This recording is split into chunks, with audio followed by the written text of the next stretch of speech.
세상 모든 일은 기도를 통하여 하나님이 이루어 가십니다. 이 밤에도 하나님께서 기도하는 한 사람을 간절히 찾고 계세요. 왜냐하면 주님은 우리를 사랑하셔서 하나님의 주권으로 가장 좋은 길을 우리에게 주고 싶어 하시기 때문입니다. 이 밤에 주님의 기도의 통로, 축복의 통로, 응답의 통로가 되는 여러분 되기를 축원합니다. 우리 앞뒤 저여 계신 분들과 인사할까요? 오늘 밤에도 기도 응답 받읍시다. 인사하겠습니다.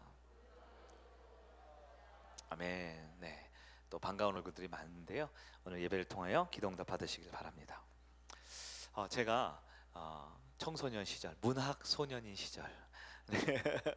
제일 좋아하는 소설 중에 오헨리라는 작가가 쓴 크리스마스 선물이라는 그 소설, 단편 소설 읽어보셨죠? 네, 가난하지만 깊이 사랑하는 부부가 있습니다. 이 젊은 두 부부가 있어요.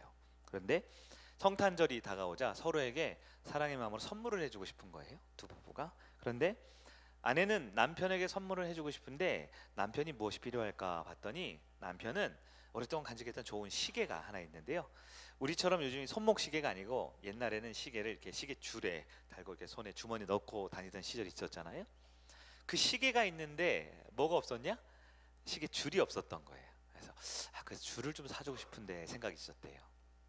이 남편은 아내를 볼 때마다 아내가 참 아리따운 멋진 아름다운 긴 생머리를 가지고 있는데 그 머리를 단정하게 빗을 빗이 없었기 때문에 그 아내에게 빗을 좀 선물해주고 싶었다라는 마음이 있었대요.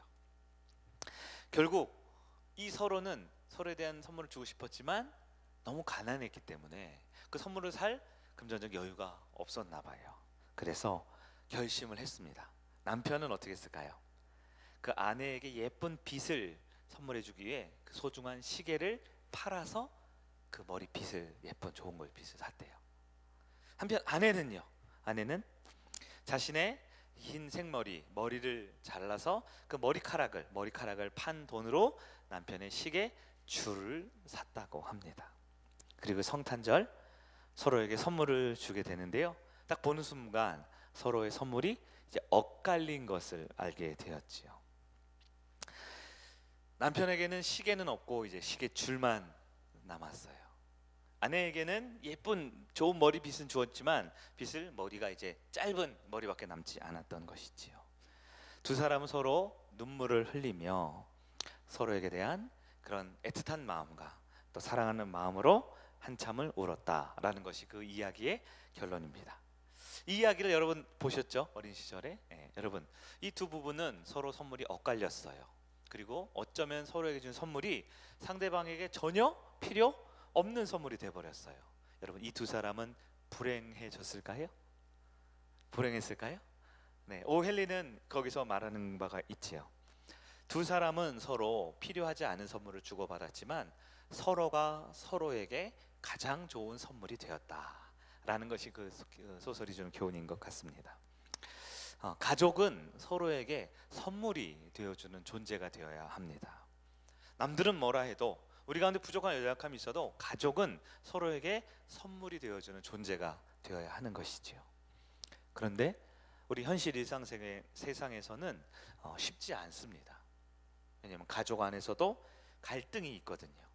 가족이 서로 선물이 되어 주어야 하는데 우리가 서로에게 고통과 아픔과 부담을 주는 관계가 되어버리기도 쉽습니다. 왜 그럴까요? 서로를 위해서 선물이 되어줄 가족이 왜 그럴까요? 그것은 인간의 마음에 죄성이 있기 때문에 그래요. 죄가 인간의 마음에 가득하기 때문에 우리는 서로에게 선물이 되어주지 못하고 오히려 부담과 고통과 짐이 되어줄 때가 있는 거죠. 오늘 본문에서 예수님께서는 십자가에서 무슨 일을 하셨냐? 십자가에서 새로운 가족이 시작되었음을 선언하셨습니다. 오늘은 우리가 이제 가상칠언 예수님 십자가에서 하셨던 5번째 말씀인데요. 새로운 가족을 위한 십자가, 새로운 가족을 위한 십자가라는 제목으로 과연 예수님이 선언하신 새로운 가족의 의미는 무엇인지, 그리고 우리가 일상에 살아가면서 여러 소중한 가족들이 있죠. 육신의 가족과 또 교회 안의 가족과 또한 가족 삼아야 될 사람들을 어떤 마음과 어떤 모습으로 관계 맺어야 할지를 말씀을 통해 한번 살펴보기를 원합니다. 우리가 읽었던 요한복음 19장, 우리 다시 한번 볼까요? 19장 26절, 27절 말씀을 보니까요. 26절 우리 화면에도 있네요. 예수님께서 자기의 어머니 마리아죠. 그리고 사랑하는 제자 바로 사도 요한을 말합니다. 요한복음을 쓴 사람이죠. 마리아 어머니와 제자 요한이 예수님이 십자가에 달려 있는데요. 그 앞에 곁에 서 있는 걸 보고 어머니에게 말씀하십니다. 뭐라고 했죠? 여자여 보소서 아들이니이다. 이렇게 하셨어요. 27절 볼까요? 그리고 그 제자에게 이르되 뭐라 그랬어요? 보라 너의 어머니라. 이렇게 말씀하셨어요. 십자가 위에서 예수님께서 이제 5번째, 총 7번의 말씀을 하셨는데요. 십자가 위에서 5번째 말씀은 자신의 어머니, 여기서 어머니는 친어머니죠. 마리아 친어머니와 사랑하는 제자, 즉 12명의 제자 중에 가장 가깝고 곁에 두었던 사도 요한복음과 요한 1, 2, 3서와 요한 계시록을 썼던 그 요한, 자신의 어머니 마리아와 제자 요한을 연결해주고 있는 장면이 5번째 예수님께서 하셨던 말씀이에요. 혹자는 이 본문을 보면서 이렇게 평가합니다. 예수님이 이제 돌아가시니까 자신의 친어머니를 부탁하는 장면이다. 어머니에 대한 효심이 지극한 예수님께서 효도하는 장면이다. 혹은 예수님께서 이제 돌아가시면 이제 어머니를 어떻게 할 수 없으니까 어머니에 대한 노후 대책으로 요한 똑바로 들어. 이제 나 대신 네가 아들이야. 어머니 아들이라고 부르십시오 하는 노후 대책에 이 보스가 자기 부하에게 어머니를 이렇게 부탁하는 장면이다라고 말하기도 하는데요. 우리가 보고 싶은 관점은 십자가 위에서 그 말씀을 하셨다라는 것에 집중하기를 원해요. 십자가 위에서 우리 계속 5주째 보고 있죠. 성경 전체가 다 중요해요, 안 중요해요? 중요하죠. 그 중에 예수님께서 직접 하신 말씀들 중요합니까, 안 중요합니까? 너무 중요하죠. 그런데 그 중에서 예수님이 이 땅에 오신 목적의 궁극적인 목적인 바로 십자가의 구원을 이루는 그 십자가 위에서, 십자가 가기 전날도 아니고요, 십자가 고난도 아니고요, 십자가 위에서 하셨던 7마디의 말 중에 하나로 새로운 가족에 대한 선언을 하셨다라는 거예요. 이것은 단지 효도나 노후 대책의 차원을 넘어선 구속사적, 인류의 구원과 관련된 새로운 가족의 시작을 의미한다라고 볼 수 있는 거예요. 그럼 어떻게? 십자가 하면 죽음의 장소인데요, 십자가 하면 멸망의 장소인데요, 어떻게 십자가에서 새로운 가족을 선언하고 탄생할 수 있단 말입니까? 자, 이 본문을 알려면 이 문장의 개념을 먼저 이해할 필요가 있어요. 첫 번째 살펴볼 것은 예수님이 마리아를 뭐라고 불렀다고요? 본문을 보세요. 뭐라고요? 26절에 여자여라고 불렀어요. 이 여자여라고 왜 불렀는지를 좀 이해할 필요가 있습니다. 예수님께서는 육신의 어머니 마리아를 향해 여자여라고 불렀습니다. 여자여. 여러분, 이 본문을 보면서 우리 대한민국, 우리 유교 전통의 한국 정서로는 자신의 어머니를 여자야 이렇게 부르는 것에 대해서 별로 그렇게 좋은 감정이 아닐 우리의 정서가 있어요. 그렇지 않습니까? 여러분, 생신 때 어머니께 가서 여자요 이렇게 부르면 어떻게 돼요? 저희 어머니는 늘 내가 이런 거 나가려고 미역국 먹고 들어앉아 있었는지 이러면서 제가 잘못할 때마다 혼내셨는데, 어머니 보고 여자여라고 말하는 것은 굉장히 우리 한국 정서상 좋지 않죠. 그러나 우리는 이 당시 2000년 전 유대 땅 팔레스틴의 지역 문화를 좀 이해할 필요가 있어요. 이 당시에 여성들, 일반 여성들은요, 이름조차 없었던 시대예요. 예수님의 족보를 봐도 그 훌륭했던 여인들이 이름이 잘 나오지 않는 시대입니다. 그런데 예수님께서 이 여인의 이름이 아닌 여성이라고 그 분을 불러줬다라는 것은요, 실제로 굉장한 존중의 표현이었다라고 학자들은 말하고 있어요. 존중하기 위해 그분을 여성, 남성이 아닌 한 인격적인 존재로 그분을 불렀다라고 표현한다라는 거예요. 실제로 여러분 요한복음 2장에 우리가 19장인데 2장 보면 가나 혼인잔치라고 있죠. 그때 예수님께서 어머니 마리아에게 여자애라고 부른 장면이 또 나옵니다. 또 나와요. 어떤 배경일까요? 어머니 마리아가 이 혼인잔치가 있는데요, 포도주가 부족한 거예요. 그럴 때 뭐라고 해? 예수님께 가서 이거 어떻게 하면 좋으냐, 좀 도와달라, 해결하라 했을 때 예수님께서 뭐라고 했어요? 여자여, 이게 나와 무슨 상관이 있나이까, 이렇게 불러요. 그럼 여기서 여자여도 나오고 무슨 상관? 이렇게 나오면 우리는 이제 굉장히 이제 좀 부정적인 느낌이 달라요. 네가 나랑 무슨 상관인데, 잘 먹고 잘 살아라, 뭐 이런 표현처럼 느껴지기 쉽지만 그런 표현이 아니에요. 마리아를 제 3자로서 존중하고 대우하는 표현이다라고 이해하실 수 있어요. 근데 그렇게 표현해도 잘 이해는 안 돼요. 아무리 그래도 왜 제 3자로서 어머니라고 해야지 왜 여자애라고 불렀을까요? 그런데 이것은요, 단지 마리아 한 개인이 예수님의 어머니와의 관계를 말하는 것이 아니라 이것은 바로 구속사적, 즉 구원을 이루기 위한 예수님의 엄청 전 인류적인 개념이 들어있기 때문에 그렇습니다. 이것은 본문에 제자에게 단지 내 어머니, 내 치연 어머니를 봉양하라는 의미가 아니에요. 즉 예수님이 한 개인으로, 예수님이 나의 제자 그리고 나의 어머니, 즉 개인적인 관계를 뭐 어떻게 하려는 본문이 아니라는 거예요. 오히려 이 본문을 통해 이 말씀을 믿는, 이 십자가 예수님의 말씀을 믿는 모든 전 인류적인 수많은 자녀들과 수많은 여성들과 수많은 어머니들을 향해 구원의 길을 열어주시고 구원 이후에 하나님 나라의 새로운 가족을 만들어주기 위한 예수님의 더 크고 구속사적인 개념이라는 거예요. 여러분, 구원은 어떻게 받을 수 있습니까? 구원 1번, 학연으로 받을 수 있다. 같은 학교 나오면 구원 받을 수 있나요? 네. 2번, 지연으로 받을 수 있다. 내가 잘 아는 사람이 받을 수 있나요? 3번, 혈연으로 받을 수 있다. 우리 아버지가 교회 중직자고 우리 어머니가 교회에서 열심히 기도하는 분이면 그 어머니의 피, 그 아버지의 피 자녀면 구원 받을 수 있습니까? 아니에요. 그렇다면 여러분, 제자 훈련을 받으면 자동으로 구원 받을 수 있습니까?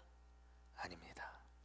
심지어 가족이라 하더라도 자동으로 구원받는 건 아닙니다. 여러분, 구원은 누가 받았습니까? 구원은 누가 받아요? 구원은 하나님께서 택하셔서 예수님의 십자가의 구원의 사실을 믿는 자들이 받는 게 구원입니다. 그럼 그 구원받음에 그의 사랑하는 제자도, 그의 사랑하는 어머니도 학연, 지연, 혈연, 제자 훈련 받았고 같이 가족 관계라고 자동적으로 구원받지 않는다라는 거예요. 이 말은 그들에게도 어머니 마리아도 구원받기 위해선 예수의 십자가가 필요하고, 사랑하고 소중했던 제자 베드로도 그냥 제자였기 때문에, 사랑했기 때문이 아니라 예수의 십자가를 통해서만 구원을 받을 수 있다는 것을 말하는 것이지요. 예수님은 지금 어머니를 여자여라고 말하면서 자신과의 관계를 끊어내는 거예요. 어떻게 보면 매몰차지만 그 당시엔 최고로 존중하는 여인이시여 라는 표현이라고 할 수 있겠죠. 우리로 따지면 여인이시여 라고 표현하면서 나와 당신이 혈연 관계지만 그것이 아니라 당신이 구원받기 위해서는 이 십자가의 사실을 믿고 받아들여야 한다는 것을 알려주기 위해 제3자로 구별해 놓았어요. 즉 예수님께서는 어머니를 자신의 친어머니, 즉 친족 관계죠. 일촌인가요? 어머니랑 자녀가 부모와 자식이 일촌인가요? 그런 촌수가 아닌 제3자로 분리해 버리시면서 그 어머니 마리아도 십자가를 통해 구원받을 수 있는 길을, 또한 제자들 또한 구원받을 수 있는 길을 알려주시고, 그 십자가를 믿을 때 어머니 마리아와 제자 요한은 하나님 나라 안에서 한 가족이 되기 시작한다라는 것을 말씀해 주고 있다는 거예요. 예수님의 어머니 마리아가 예수님 십자가 사건을 마음으로 믿고 그 사실을 주님으로 고백하면 마리아 또한 한 사람의 여인으로서 구원받을 수 있고, 예수님의 제자였던 사도 요한도 제자였기 때문에 3년 동고동락했기 때문에가 아니고 십자가의 사건을 믿을 때 그 또한 구원받을 수 있는데요, 구원받은 직후에 나타나는 모습이 무엇이다? 구원받은 자들은 하나님 나라의 가족이 된다라는 거예요. 아마 그 자리에 베드로가 있었으면요, 부인 안 하고 저주 안 하고 베드로가 있었으면 베드로도 가족이 되는 것이에요. 그 자리에 수많은 제자들과 수많은 예수 믿는 사람들이 있었으면 그들에게도 하나님 나라의 가족이 되었다라는 걸 말해주는 거예요. 이건 단지 예수님의 개인적인 어머니와 사랑했던 제자 간의 특별한 관계를 연결해 주는 것이 아니고, 예수님의 십자가의 구원의 사건을 믿는 모든 사람은 그 십자가 이후에 무엇이 된다? 새로운 가족이 된다라는 것을 의미한다라는 거예요.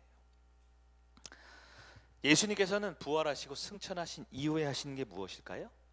남은 제자들을 다 찾아다니시면서 무엇을 하셨냐? 제자 훈련한 게 아니었어요. 가족이 되었다라고 말씀해 주셨습니다. 여러분, 우리가 첫 번째 알아야 될 것은 구원이라는 것은 교회에 다닌다고 저절로 받는 게 아니다라는 거예요. 내 부모님이나 내 형제나 내 가까운 분들이, 내 소중한 친한 분들이 교회에서 중요한 역할을 하고 있기 때문에 내가 자동적으로 구원받는 게 아니라는 거예요. 여러분, 구원 누가 받습니까? 예수님의 십자가를 믿는 자가 구원받습니다. 그리고 예수님의 십자가를 믿으면 하나님 나라의 한 가족으로 새롭게 태어나게 된다는 사실을 기억하길 바랍니다. 두 번째 살펴볼 것은 십자가에서 하셨던 일이 무엇이냐? 십자가는요, 단지 우리를 죄에서 구원한 것뿐만 아니라 하나님 나라의 새로운 창조가 시작되었다라고 볼 수 있습니다. 우리가 5주째 살펴보고 있는 십자가, 이 십자가 예수님은요, 구속사역의 절정으로 선택하신 것이 바로 십자가였어요. 말씀을 설교하시거나 병을 고치거나 혹은 기도를 하시는 것을 예수님의 사역의 절정으로 삼으신 것이 아니라 십자가를 절정으로 삼으셨어요. 그리고 이 십자가 사건 직전과 직후에 가장 큰 변화를 오늘 다섯 번째 가상 7원을 통해서 선언하셨는데, 바로 십자가 전과 후의 가장 큰 변화, 성도에게 변화가 무엇이냐? 바로 십자가 이후의 십자가를 믿으면 새로운 가족이 된다라는 것을 선언하고 있다라는 겁니다. 그러면 이런 질문이 들지 않을까요? 아니, 그러면 왜 하필 십자가에서 가족 선언을 합니까? 그 전에 갈릴리에서 멋지게 수많은 사람 오병이어 할 때 가족이라고 하시지, 아니면 예루살렘 입성하실 때 종려나무 가지를 깔고 나귀를 타시고 호산나 다윗의 자손이여 그래 환영받을 때 가족이라고 하시지, 아니면 부활하신 이후에 좀 고상하게 우리 마가의 다락방에 120명 막 성령 부름 받아가지고 막 방언하고 기도할 때 됐다 이제 가족이다 이렇게 하시지, 왜 그 좋은 기회와 좋은 장소가 많은데 굳이 그 비참한 고난과 고통의 십자가에서 가족을 얘기하셨을까요? 그것은 바로 이 십자가의 구속의 결과가 바로 가족의 시작이기 때문에 그렇습니다. 복음 전도나 제자 훈련이나 뜨거운 기도했기 때문에 가족이 되는 게 아니라 십자가에서 이룬 구원 때문에 우리는 가족이 됐기 때문에 십자가에서 새로운 가족을 선언하셨다라는 거예요. 사랑하는 여러분, 지금도 이 사실은 동일합니다. 우리가 교회를 다니죠. 우리가 예배를 드립니다. 우리가 제자 훈련도 하고 우리 여러 교제 모임도 해요. 그러나 우리가 구원받아 한 가족이 되는 가장 본질적인 사건은 예수님이 나의 죄를 십자가에서 감당하셔서 내 죄가 용서받았고 부활하신 예수님으로 인해서 내가 그 십자가의 생명을 믿는 사람에게 새로운 가족이 되었다라는 사실을 믿으시길 바랍니다. 여러분, 십자가는 수많은 우리에게 귀한 의미가 있지만 오늘 이 시간 우리가 가족교인이 되고 하나님 나라의 한 가족이 되고 하나님 나라의 자녀가 된 것은 오직 십자가의 은혜가 있기 때문임을 믿으시기를 바랍니다. 그런 의미에서 십자가가 없으면 새로운 가족은 없어요. 십자가의 예수를 믿지 않으면 우리는 한 가족이 될 수 없어요. 혹시 우리 교회를 다니는 많은 분들 혹은 우리 주변에 또 다른 교회를 다니는 많은 분들, 교회 안에 가족됨이 되지 못하여 괴로워하거나 절망하거나 혹은 그걸로 시험 들어서 힘들어하는 분들이 있습니까? 그럼 우리는 가족이 됩시다라고 권면하겠지요. 우리는 너네 교회 가가지고 좀 더 친하게 지내, 목사님이랑 또 장로님이랑 또 목자님이랑 뭐 구역장이랑 좀 잘 좀 지내, 이렇게 권면하겠죠. 그러나 여러분, 십자가가 없으면 가족은 시작되지 못합니다. 우리는 교회의 한 가족이 되지 못한 분들을 향해서 나랑 친해지자, 같이 어울리자라고 말하기 이전에 더 본질적인 그가 예수의 십자가를 받아들이기를 위해서 기도해 주어야 하는 것입니다. 또한 우리 또한 이 자리에 가족 되기를 원한다면, 교회와 한 몸이 되기를 원한다면 수많은 교리와 예배와 사역과 환경이 아닌 예수님의 십자가를 믿고 그 십자가에서 선언하신 새로운 가족됨을 믿음으로 받아들인 여러분들에게 축원합니다. 5주 동안 십자가를 봤어요. 5주 동안. 여러분 똑똑하시니까 다 기억나시죠? 첫 번째 십자가는 동행의 의미였어요. 동행. 어떤 게 동행이었을까요? 예수님께서 십자가에서 다시는 자녀를 버리지 않으시고 영원토록 함께 하겠다 하셨던 임마누엘의 하나님이셨어요.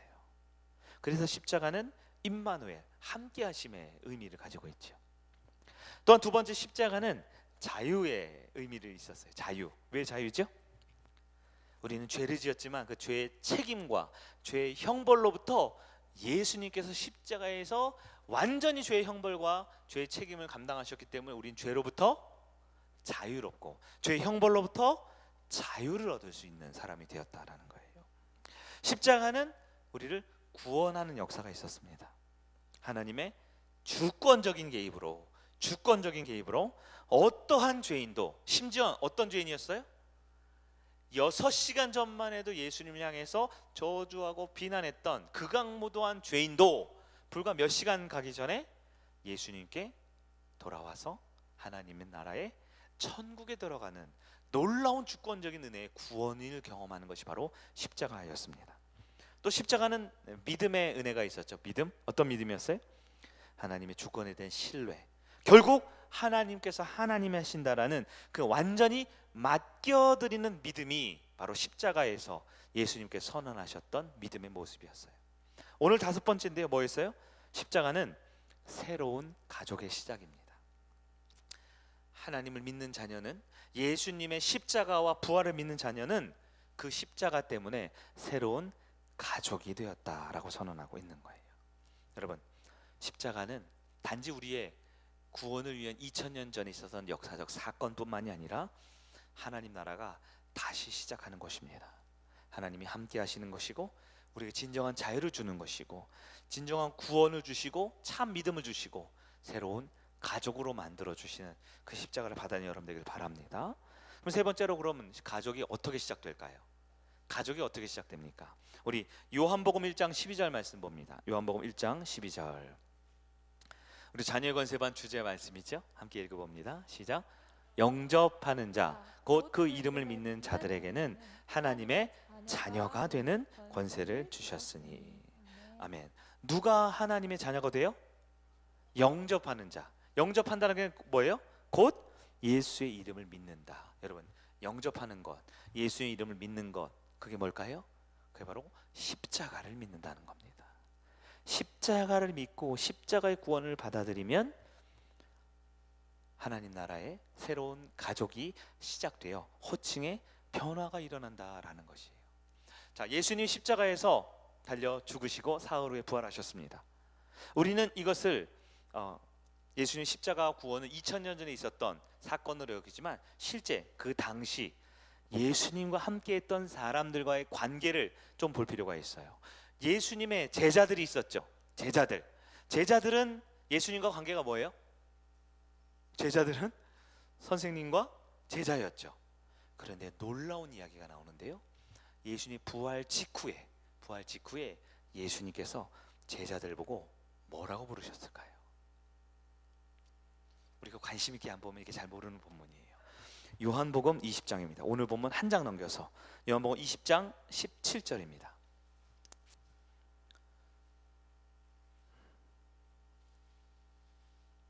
같이 한번 읽어볼까요? 시작. 예수께서 이르시되 나를 붙들지 말라. 내가 아직 아버지께로 올라가지 아니하였노라.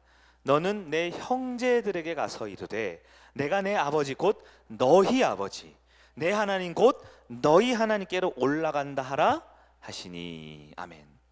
여러분, 뭔가 한 가지 변화된 걸 발견하셨나요? 앞에 있는 화면을 보면 빨간색으로 되어 있어요. 예수님께서 제자들을 뭐라고 부르셨어요?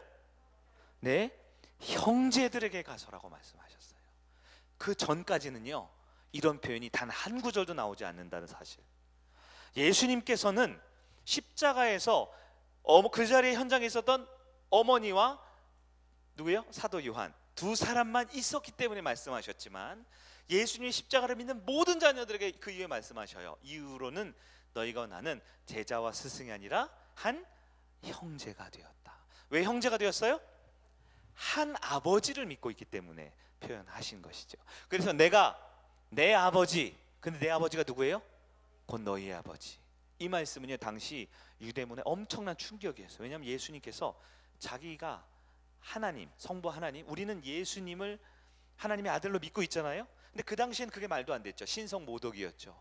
예수님이 하나님 보고 내 아버지여 그래가지고 사람들이 유대인 돌로 쳐 죽이려고 그랬거든요. 감히 하나님을 아버지라고 부른다고. 그런데 심지어 부활하신 다음에 뭐라 그랬어요? 내 아버지인데 이제 누구의 아버지? 너희 아버지. 왜요? 우리는 가족이 되었기 때문에 라고 표현하는 거예요. 예수님께서는 제자들 보고 그 전에 형제라고 부르지 않았습니다. 그러나 이후에 변화되었어요. 무엇 때문이라고요? 십자가 때문에요. 관련 구절 하나만 더 볼까요? 마태복음 마지막 절입니다. 마태복음 28장에서도 마태복음의 처음으로 예수님께 제자들에 대한 호칭이 바뀌어요. 읽어봅니다. 시작. 이에 예수께서 이르시되 무서워하지 말라. 가서 내 형제들에게 갈릴리로 가라. 거기서 나를 보리라 하시니라. 내 형제들은 누구를 말할까요? 예수님의 친형제가 아니라 제자들을 말합니다. 여러분, 십자가는요 하나님의 가족이 되었다라는 것을 말해주고 있어요. 더 나아가 누구와도 가족이 돼요? 예수님과도 한 가족이 되었다라는 것입니다. 여러분, 새로운 가족은 우리가 교회에 참여했기 때문에, 우리가 예를 들어 야구를 좋아하는데 기아 타이거스를 좋아한다, 저는 LG 트윈스를 좋아한다, 그래서 우리 기아 타이거스 팬들끼리만 한 가족이 됐다, 그 정도의 멤버십이 아니에요. 예수님의 십자가는요 모든 그분의 자녀된 성도들을 새로운 가족으로 시작됨을 선언하는 말씀임을 기억하길 바랍니다. 마지막 네 번째예요. 성일교회는 그럼 어떤 곳입니까? 성일교회는 새로운 가족입니다. 왜 가족인지 아시겠어요? 예수님을 머리로 한 공동체이기 때문에 가족이기도 하지만 그 의미를 오늘 본문에서 찾으셔야 돼요. 예수님께서는 십자가를 믿는 모든 자녀들을 내 어머니와도 가족이고 내 제자와도 가족이고 모든 제자들은 내 친형제요 자매가 되었다라고 선언하셨어요. 마태복음 12장에 한참 전이죠. 십자가 전 한참 전이죠. 예수님께서 설교 중에 예수님 어머니하고 동생들이 찾아옵니다. 그럴 때 제자들이 수군거려요. 예수님, 주님의 진짜 어머니하고 진짜 형제들이, 동생들이 찾아왔는데요. 그 예수님께 뭐라 그래요? 누가 내 어머니며 누가 내 형제냐? 하늘에 계신 내 아버지의 뜻대로 행하는 자가 내 어머니요 내 형제고 내 자매니라. 여러분, 하나님의 뜻대로 행하는 것이 무엇입니까? 바로 십자가를 믿는 자녀들이 됨을 기억하시기를 바랍니다. 여러분, 에베소서 2장에 사도 바울이 에베소 교회의 성도들에게 말합니다. 이제 너희는 십자가 안에서 하나님의 권속이 되었다. 권속. 이 권속이라는 말의 헬라어 뜻은요 오이코스라는 단어인데요, 이것은요 한 집에 사는 사람들을 뜻합니다. 오이코스가 집이거든요. 한 가정을 이루는 사람들이라고 그래요. 십자가를 믿으면 우리가 뭐가 된다고요? 한 가정이 되는 거예요. 식구, 같이 밥을 먹고 같이 생활하는 가족이 된다라는 겁니다. 이제 우리 성일교회가 이 말씀에 순종하여 십자가를 믿는 자녀들로서 한 가족이 되어야 할 줄 믿으시기 바랍니다. 우리는 하나님 나라의 새로운 가족입니다. 한 가정을 이루어야 합니다. 가장 최소 단위가 목장이겠지요. 그리고 우리 사역 단위로는 각 팀이겠죠. 그리고 교회 공동체 예배도 우리는 하나님을 믿는 자녀들로서 한 가족이 됨을 기억하시기를 바랍니다. 말씀을 정리해 볼게요. 진정 십자가의 구원을 믿는 자녀들은 시대와 공간과 환경을 넘어서 우리는 주님 안에 한 가족이 됩니다. 주 안에 한 가족됨을 믿으시기를 바랍니다. 교회에서 이제 서로 좀 말해 줘야겠죠. 더 아까 우리 오헬리의 예를 들었지만 가족끼리 또 사랑하기가 어렵기도 하고 갈등이 있죠. 그러나 가족은 가족입니다. 가족은 서로 실망할 때도 있고 약할 때도 있지만 우리의 가족됨의 근거가 피가 아니라 학연 지연이 아니라 바로 예수님의 십자가 영원한 구원의 사건 때문에 가족이 되었음을 말해 주어야 돼요. 외로워하는 분이 있습니까? 그러면 쟤는 왜 저렇게 행동을 해? 라고 생각하기보다 당신은 혼자가 아니라고 말씀해 줄 수 있기를 바랍니다. 누군가 싸워서 다쳐서 마음이 상해서 괴로워하고 있습니까? 그러면 옳고 그름을 떠나서 내가 이제 네 편이 되어줄게, 내가 너의 말을 좀 들어줄게 할 수 있는 여러분들이 되어주시기를 바랍니다. 그리고 우리 젊은 다음 세대 친구들과 우리 청년들 많이 있죠? 교회에서 열심히 사역하고 봉사하는 거 흐뭇해하기만 하지 마시고요, 내가 너를 응원해, 내가 너의 앞길을 축복해, 내가 너의 앞날을 내가 할 수 있는 한 우리 가족으로 돕고 섬기고 지지하고 응원해 줄게, 이렇게 말할 수 있는 우리 성육교 또 어른들이 되어 주셨으면 좋겠어요. 우리는 예수님 안에서 새로운 가족이 시작되었습니다. 거기에는 마리아도 있고요, 사도 요한도 있고요, 예수님도 있고, 바로 저와 여러분 우리 모두가 하나님 나라의 한 가족임을 믿으시기를 바랍니다. 우리가 함께 십자가에서 시작된 새로운 가족, 서로 위해서 기도하고 축복하면서 참된 교회를 이루어나가는 우리 성의교회 되기를 주의로 축원합니다. 우리 아까 불렀던 찬양인데요, 요즘 새로 부르죠, 우리 교회라는 찬양, 우리 한 번 더 불러볼